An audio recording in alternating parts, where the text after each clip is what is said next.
Hey humans of the world, I'm Pragya Gargi and today is a Tuesday which calls for True Crime Tuesday. If you like serial killers, cults, paranormal activities, UFO tales, basically anything spooky kooky, please consider subscribing to my channel because that is what I discuss over here every second Tuesday. Today's case is very bizarre. I actually chose it because of the crazy social repercussions it had and also because it's something I don't think I've ever heard of. It takes place in Tokyo, Japan, and it's a pretty recent one and it was very sensationalized in Japan when it happened. So without any further ado, let's get into it.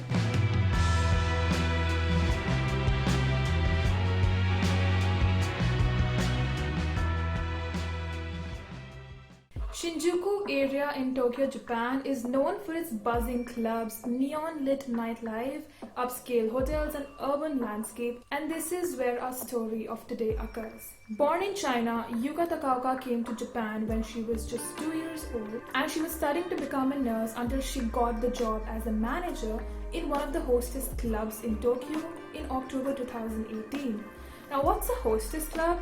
It's a very staple kind of a bar common in Southeast Asian countries where overworked men come and pay for overpriced drinks served by young women who also engage in conversation with these male patrons. The male counterpart of this is called a host club where the men tend to women, and one extremely famous host of the time was a guy named Luna. Now, Luna used to serve Yuka Takaoka. And Yuka was obsessed with him. Like, she used to spend thousands of dollars on him every night she visited there, and she used to specifically ask for him as her host to serve her. She was so crazy about him that she actually went on to offer to buy him out so that he wouldn't have to serve any other woman but just Yuka. And for this exclusive service, she would have to pay $9,000 per month, which is insane. That's like a crazy amount.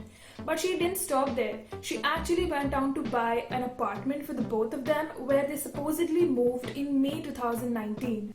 Now, I have to mention that because this case was so sensationalized in Japan, there is a lot of aspects to this story which does not have concrete evidence to prove it. And it has a lot of rumors and speculations around it, and one of these speculations is that Luna was actually taking advantage of Yuka. Now, Yuka, in order to keep the funds flowing in, started going out as an escort herself.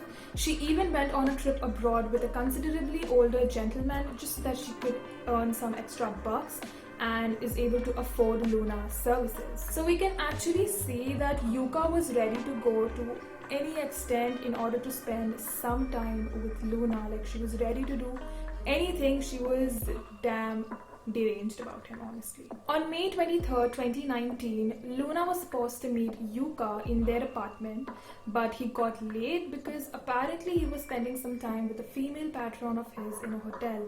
Now, this of course again is not proven, but that is what a substantial number of people believe. So Yuka was waiting for him all night, anticipating his return, and when he came back home 3 hours late, she was infuriated. Like, she was really angry, but she didn't let it show on her face. Like, she didn't let Luna know that she was that angry. Luna came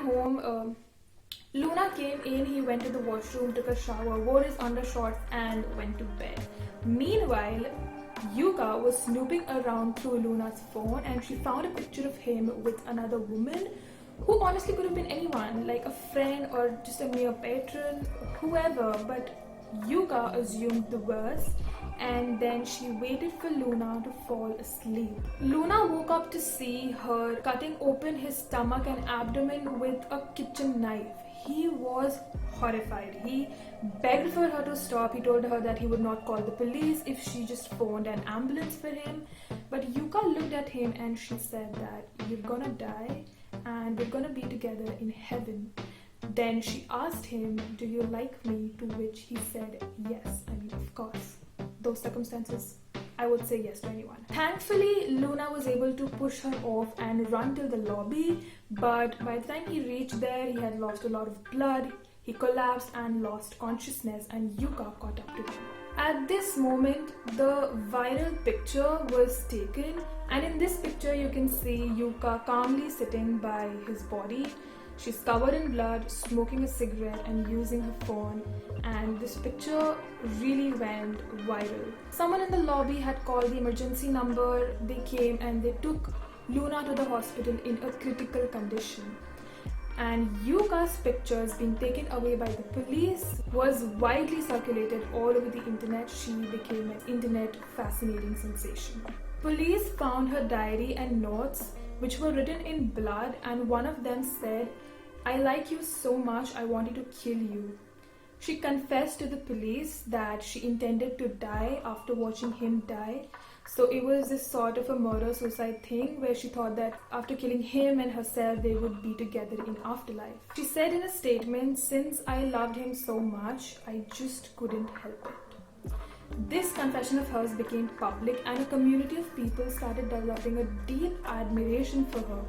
Yeah, things are getting pretty messy now. So these people, they believe that she was the manifestation of a real-life yandere. So yandere stems from otaku culture, and it's a Japanese term to describe someone who is initially very loving and kind towards their partner, but as time goes on, they become obsessive, destructive, and murderous in their energy. Anime characters having this character trope is often seen with a sharp weapon and a psychotic grin.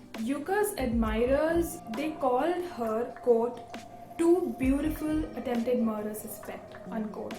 And they wholeheartedly believe that she need not be condemned for her actions, and she only needs to be rehabilitated. And they were so dedicated towards her that they actually went on to form this GoFundMe campaign so that they could pay for her bail and she does not have to go to jail. And okay, that rhymed. And they actually garnered $3,840 from 69 contributors.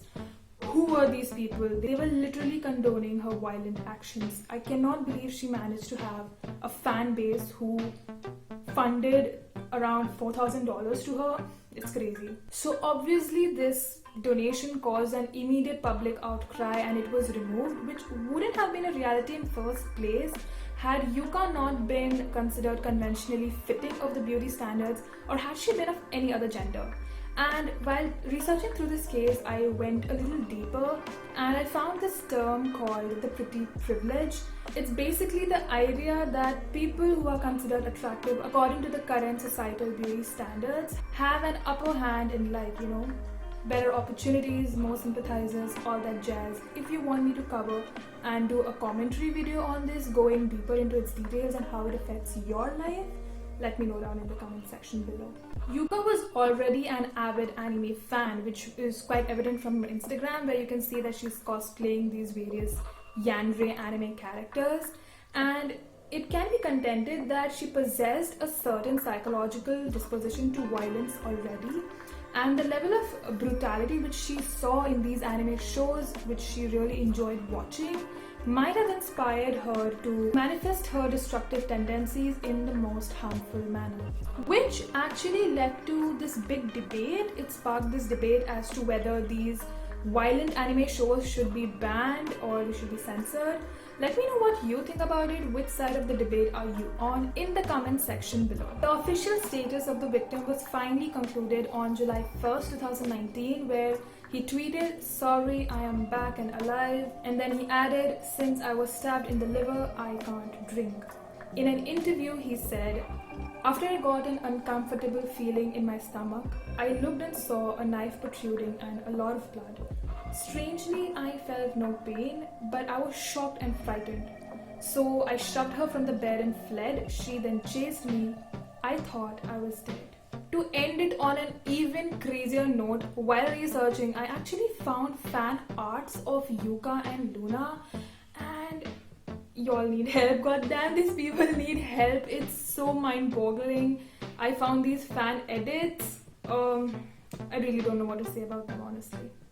Anyways, that was it for today, guys. Thanks for watching my video. If you liked it, give it a thumbs up. Share it with as many people as you can. You know I crave that warm love and support. And I'll see you the next time with another interesting video. Till then, take care of yourself. Bye bye.